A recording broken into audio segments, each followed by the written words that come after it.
Pour nous, c'est un outil essentiel parce que ça permet, dans la relation école-entreprise,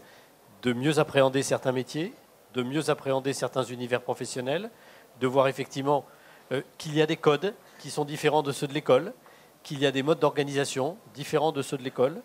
Et donc, c'est une approche de la future vie professionnelle qui a cet intérêt parce que cela permet de montrer qu'il y a nécessité de s'adapter entre des codes et des univers différents. Cela montre aussi et parfois suscite un certain nombre de vocations pour à la fois aller travailler dans un secteur, mieux connaître un métier, peut-être s'y engager plus tard, et en même temps avoir que cet esprit d'entreprendre, c'est quand même un esprit qui pousse à une certaine liberté, dans des contraintes, mais à une certaine liberté autour d'une idée, de sa mise en œuvre, de sa concrétisation. Et je crois que c'est un outil formidable ici, qui est un outil de promotion, mais qui en même temps gagnant-gagnant, puisque derrière, il y a quand même quelque chose de très positif pour les élèves, puisqu'il y a quand même des beaux voyages. C'est très important, dès le départ, si on veut que le monde économique et social ne soit pas un monde obscur,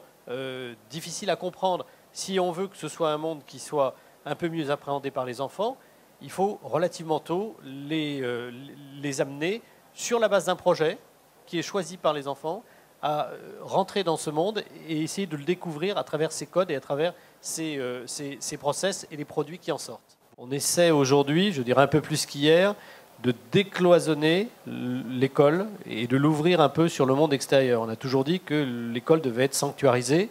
que c'est un lieu privilégié, mais en même temps, ce lieu ne doit pas être une bulle sur le monde économique et social. Il doit aussi avoir un certain nombre de fenêtres sur ce monde parce que c'est le monde qui va intégrer les enfants. On est bien dans la construction non plus seulement d'un savoir, par la transmission de ce savoir, mais on est dans la construction de compétences. Puisque le savoir va être à l'usage d'un certain nombre de choses, c'est-à-dire qu'on va s'intéresser à ce à quoi il sert. Et c'est très précieux, à mon sens, dans la pédagogie d'aujourd'hui, que de développer ce type d'approche qui passe par des constructions de compétences collectives. Ce n'est pas un seul élève qui l'a fait, c'est un collectif qui l'a réalisé. Et donc on est bien ici dans ce qu'on pourra appeler des aptitudes ou des attitudes, parfois des compétences, qui seront transposables plus tard quand ils seront adultes dans le monde professionnel. Et on disait tout à l'heure que c'est dès l'enfance que ce type d'aptitude peut être suscité chez l'enfant et que ça puisse se construire pour que dans son parcours de formation ou à la fin de celui-ci, eh bien, il ait envie de rentrer dans un monde professionnel qui n'est plus le monde de l'enseignement, qu'il a connu finalement tout au long de son enfance et son adolescence, et derrière, qu'il puisse se lancer dans des initiatives, se lancer dans de la prise de responsabilité, que ce soit comme salarié ou que ce soit comme entrepreneur.